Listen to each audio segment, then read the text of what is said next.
Doctor S Kumar.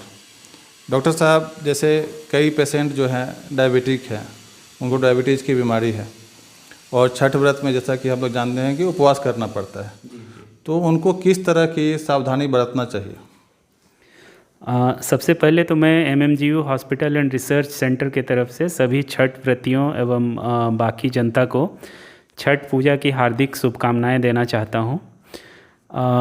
जैसा कि आपने पूछा, छठ व्रती जो हमारे हैं, जो महिलाएं होती हैं, बहुत सारी ऐसी महिलाएं होती हैं जिन्हें मधुमेह, उच्च रक्तचाप या अन्य अनेक तरह की समस्याएं भी हो रहती हैं, साथ में हेल्थ रिलेटेड इश्यूज़ उनके साथ रहती हैं।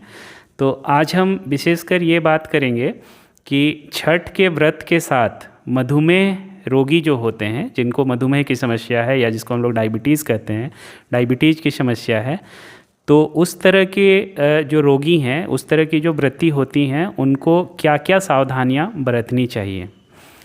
इसमें सबसे ज़रूरी एक चीज़ यह होती है कि जो भी मधुमेह रोगी होते हैं उनको बहुत सारी दवाइयाँ चल रही होती हैं और कुछ को इंसुलिन भी चल रहा होता है, इंसुलिन के इंजेक्शन्स उनको लेने पड़ते हैं। तो इन दवाइयों का काम होता है कि वो हमारे खून में, हमारे ब्लड में जो शुगर का लेवल होता है उसको कम करना। और जब भी हम कभी फास्ट करते हैं, अनेक धर्मों में, हिंदू धर्म के साथ साथ मुस्लिम धर्म में या अन्य धर्मों में भी फास्ट या उपवास की परंपरा है, तो उस दौरान एक विशेष तरह की परेशानी होती है इन दवाइयों की वजह से और साथ में मधुमेह की वजह से। इस तरह के जो रोगी होते हैं उनमें ब्लड शुगर की जो नियत मात्रा होती है वो कम होने की संभावना रहती है। इसको हम लोग मेडिकल टर्म में हाइपोग्लाइसीमिया कहते हैं। तो हाइपोग्लाइसीमिया एक ऐसी समस्या है जिसके चपेट में आने की संभावना सबसे ज़्यादा होती है मधुमेह रोगियों को जो उपवास रखते हैं, चाहे वो किसी भी तरह का उपवास हो, चाहे नवरात्रा का उपवास हो, चाहे छठ का उपवास हो, चाहे रमज़ान का उपवास हो।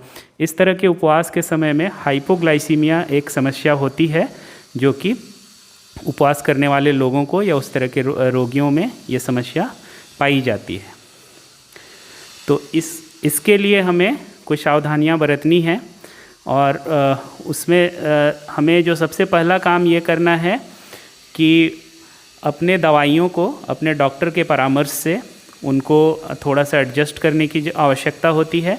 अगर आप इंसुलिन ले रहे हैं तो इंसुलिन का डोज़ थोड़ा कम करने की आवश्यकता पड़ सकती है। तो इन सारी चीज़ों को हम लोग अपने आपके जो कंसल्टेंट हैं उनसे बात करके इनको एडजस्ट कर लेना है, पहली बात। दूसरी बात यह है कि अपने खान पान में फास्ट करने से पहले हम कुछ चीज़ों का ख्याल रख के इस समस्या से कुछ हद तक बच सकते हैं। इसमें करना यह है कि हम ऐसा खाना खाएं फास्ट करने से एक दिन या 2 दिन पहले जिसका हम लोग अगर मेडिकल के टर्म में बात करें तो उसका एब्जॉर्प्शन कम धीरे धीरे होता हो, जिसको हम लोग कॉम्प्लेक्स कार्बोहाइड्रेट्स कहते हैं। उस तरह का खाना हमें खाना चाहिए और इस तरह का खाना फल है या हमारे जो अनाज होते हैं, मोटे अनाज होते हैं, इस तरह के अनाज में इस तरह के कार्बोहाइड्रेट्स पाए जाते हैं। तो इस तरह का खाना 1 या 2 दिन पहले हमें इस तरह का खाना खाना शुरू कर देना चाहिए जब भी हम फास्ट करना चाहें। हम लोग यह कामना करते हैं कि छठ व्रत करने के बाद सभी लोग स्वस्थ रहें, लेकिन फिर भी अगर किन्हीं को कुछ समस्याएं बढ़ जाए या समस्या हो जाए तो उसके बाद फिर उनको क्या इलाज है, क्या उपचार करना चाहिए? जी, हाइपोग्लाइसीमिया एक गंभीर समस्या है। ब्लड शुगर बढ़ने से जितना खतरा नहीं होता उससे कहीं ज़्यादा खतरा तब होता है जब अचानक से ब्लड शुगर कम हो जाए, जिसे हम हाइपोग्लाइसीमिया कह रहे हैं। तो इससे बचने के लिए सबसे पहला काम यह है कि हमें जैसा कि मैंने बोला, अपने खान पान में कुछ सुधार लाना।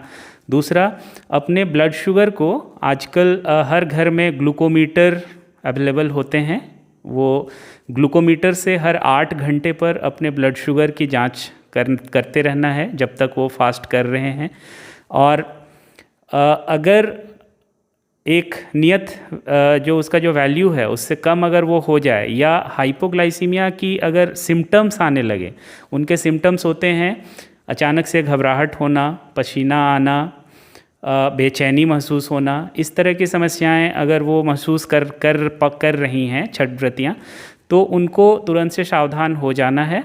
और उस समय व्रत करना, व्रत के बहुत सारे नियम होते हैं, तो वो मुंह से कुछ शायद नहीं ले पाएंगी, तो उनको किसी भी नज़दीकी अस्पताल में लाकर और उनको शुगर आईवी लाइन के थ्रू उनको शुगर चलाकर और उनका ब्लड शुगर को नियंत्रित किया जाता है। तो ये एक तो है कि हर 8 घंटे पर ब्लड शुगर को मॉनिटर करना है, और जैसे ही कुछ सिम्टम्स आए हाइपोग्लाइसीमिया के, तो उसके उपचार के लिए हमें तुरंत से एक्शन लेना है। इसमें समय की कमी, समय का बहुत ज़्यादा महत्व होता है, और थोड़ी सी लापरवाही से मरीज को काफ़ी ज़्यादा खतरा हो सकता है, तो इस बात का विशेष ध्यान रखना है।